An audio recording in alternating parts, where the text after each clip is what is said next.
हमारे देश में दो तरह के आरएसएस हैं। एक है राष्ट्रीय सेवक संघ और दूसरा राष्ट्र सेविका समिति।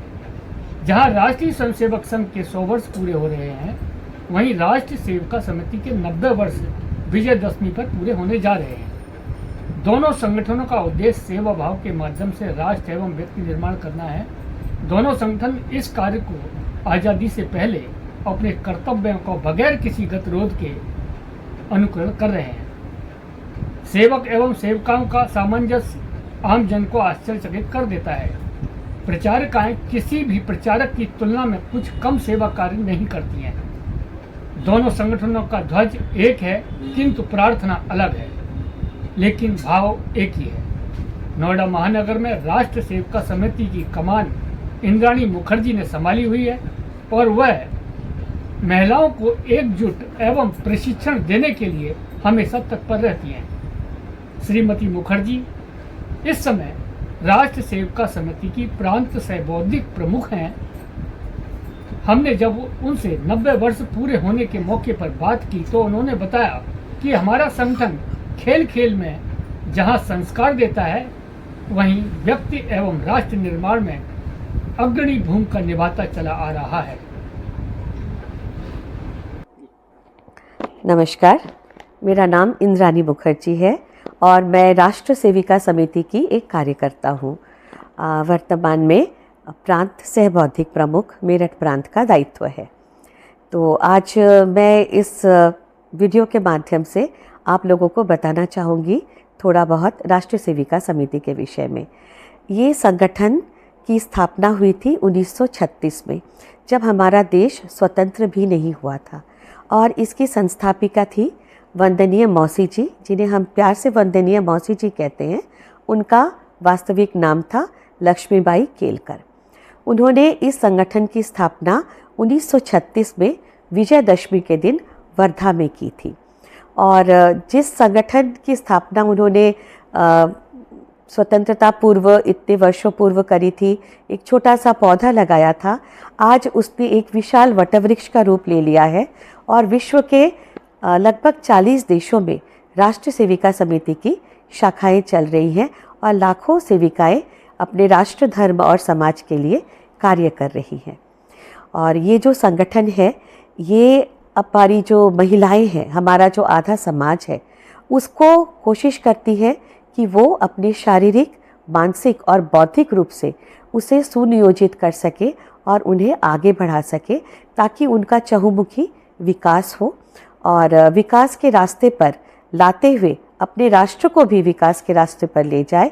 इस प्रकार का एक जो प्रेरणा लेकर ये संगठन कार्य कर रही है बहनों के बीच में। इसकी स्थापना का एक छोटा सा जो हमारा विषय है वो मैं बताना चाहूँगी। जब वंदनीय मौसी जी के बच्चे, लड़कियां भी थी, बालक भी थे, और बालक जाने लगे संघ की शाखा में, और उन्होंने ऐसा देखा कि उन बालकों के व्यवहार में बड़ा उन्होंने एक सकारात्मक जिसे चेंज कहेंगे वो परिलक्षित होने लगा। तो उन्होंने इस विषय पर ध्यान दिया और उन्हें पता चला कि ये बदलाव उनके अंदर आया है संघ की शाखाओं में जाने के बाद से। तो संघ की स्थापना 1925 में डॉक्टर हेडगेवार जी ने करी थी।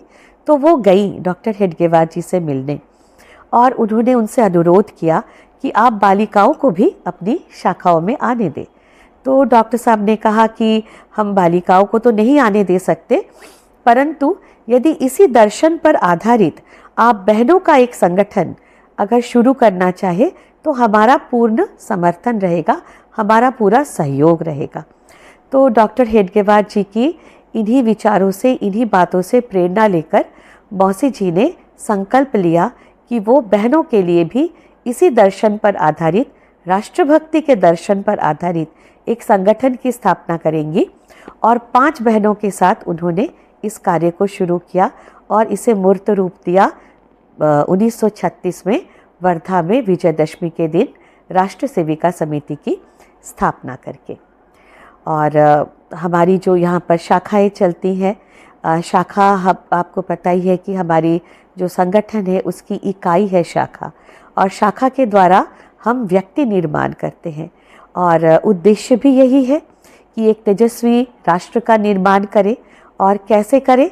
तो शाखा में व्यक्ति निर्माण के द्वारा राष्ट्र निर्माण हो, ऐसी एक योजना के साथ हम चलते हैं इस संगठन में।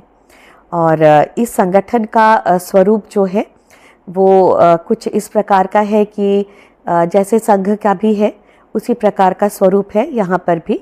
और हमारी शाखाएं होती है, जैसे कुछ शाखाओं में योगासन सिखाया जाता है विशेषकर, कुछ शाखाओं में धार्मिक शाखाएं होती हैं जहाँ बहनें पहले शाखा में जाती हैं, वहाँ पर ध्वजारोहण होता है, प्रार्थना होती है, फिर ध्वज प्रणाम पहले भी होता है, फिर बाद में भी ध्वज प्रणाम होता है। उसके पश्चात फिर धार्मिक विषयों पर आधारित जो कुछ भी उनकी रीति नीति है उस हिसाब से शाखाएं चलती है। विभिन्न चर्चा के विषय होते हैं और बहुत तरह के खेल होते हैं। इस प्रकार के खेल होते हैं जिसमें न सिर्फ शारीरिक बल्कि मानसिक विकास भी हो सके। और ये खेल जो होते हैं शाखा के, ये बड़े ही आनंद के होते हैं और पता भी नहीं चलता कि किस प्रकार से इन खेलों के माध्यम से बच्चों का मानसिक विकास भी हो रहा है और शारीरिक विकास भी हो रहा है, जिसे हम कहते हैं ना खेल खेल में बहुत कुछ सीख जाना, और साथ ही साथ मन भी प्रसन्न होता है। तो खेल भी हमारी शाखाओं का एक बहुत ही महत्वपूर्ण बिंदु है, बहुत महत्वपूर्ण एक इकाई है। राष्ट्र सेविका समिति में बहुत सारी हमारी बहनें कार्य करती हैं और अपना तन मन धन जिसे हम कहते हैं वो देकर काम करती हैं बहनें अपने राष्ट्र, समाज और देश के लिए। और बहुत सारी हमारी बहनें ऐसी हैं जिन्होंने प्रचारिका का जीवन लेने का तय किया है। तो बहुत सारी हमारे मध्य में प्रचारिकाएं भी हैं जिन्होंने अपने घर का भी त्याग किया है, अपने सभी सुख सुविधाओं का त्याग किया है। उन्हें हम पूर्णकालिक कहते हैं और वो अपना पूरा समय और अपना पूरा जीवन ही उन्होंने अपने राष्ट्र को अर्पित कर दिया है। ऐसी प्रचारिकाओं को हमारा नमन है। शिविर भी लगते हैं क्या इस तरह के? हाँ, हमारे राष्ट्रीय सेविका समिति के बहुत सारे प्रशिक्षण वर्ग भी लगते हैं। जैसे हमारा 4, जैसे मैं आपको बताती हूँ, एक होता है हमारा प्रारंभिक जो 7 दिनों का होता है, ये पहला होता है वर्ग। उसके बाद प्रवेश वर्ग है जो 15 दिनों का होता है। उसके पश्चात फिर प्रबोध होता है जिसे द्वितीय वर्ष भी कहते हैं, ये भी 15 दिनों का होता है। और उसके पश्चात जो आखिरी है वो है प्रवीण वर्ग जो नागपुर में ही होता है और ये भी 15 से 17 दिन का ये शिविर होता है। और इन प्रशिक्षण शिविरों के माध्यम से बहनों के अंदर और ज़्यादा परिपक्वता और दक्षता लाया जाता है ताकि वे अपने कार्य को अपने स्थान पर जाकर और अधिक अच्छे तरीके से सुसंपन्न कर सके। तो अभी जिस प्रकार से संघ का आप सबको पता है कि 100 वर्ष पूरे हो रहे हैं और संघ ने एक कुछ विषय भी दिए हैं समाज को, जिसे हम पंच परिवर्तन के नाम से हम सभी जानते हैं आज के दिन में, जिसमें से मुख्य है स्वत्व का बोध कि हमारा जो अतीत था, हमारा जो कुछ संस्कार है उस पर हमें गर्व होना चाहिए और उसकी रक्षा होनी चाहिए, और उसकी रक्षा के लिए आवश्यकता पड़े तो उसकी पुनर्स्थापना के लिए हमें हर प्रकार के प्रयास करने चाहिए। एक है हमारा कुटुंब प्रबोधन का। आप जानते हैं कि परिवार जो है ये इकाई है और जब तक हमारा ये परिवार सुगठित और संगठित नहीं रहेगा तब तक हम एक संगठित सुगठित राष्ट्र की परिकल्पना नहीं कर सकते। तो इसलिए कुटुंब प्रबोधन का विषय भी बहुत महत्वपूर्ण है। सामाजिक समरसता, हमारे अंदर जो एक भाव है कि हमारे अंदर किसी प्रकार की जाति को लेकर किसी प्रकार का भेदभाव नहीं होना चाहिए, और इस विषय को संघ ने और समिति ने शुरू से ही समाज के मध्य में रखा है कि कोई छोटा कोई बड़ा नहीं है।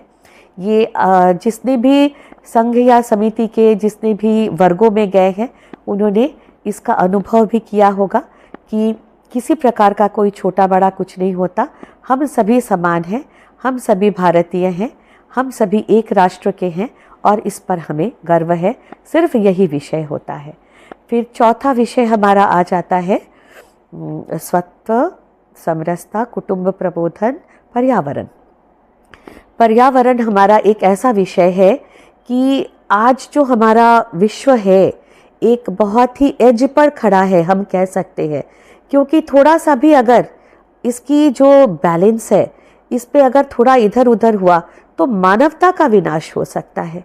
तो एक ऐसा विषय को संघ ने और समिति ने छुआ है और कार्य तो बहुत समय से चल रहा है, परंतु इस पर और अधिक बल दिया है ताकि पर्यावरण का संरक्षण हो सके, ताकि मानवता की रक्षा हो सके।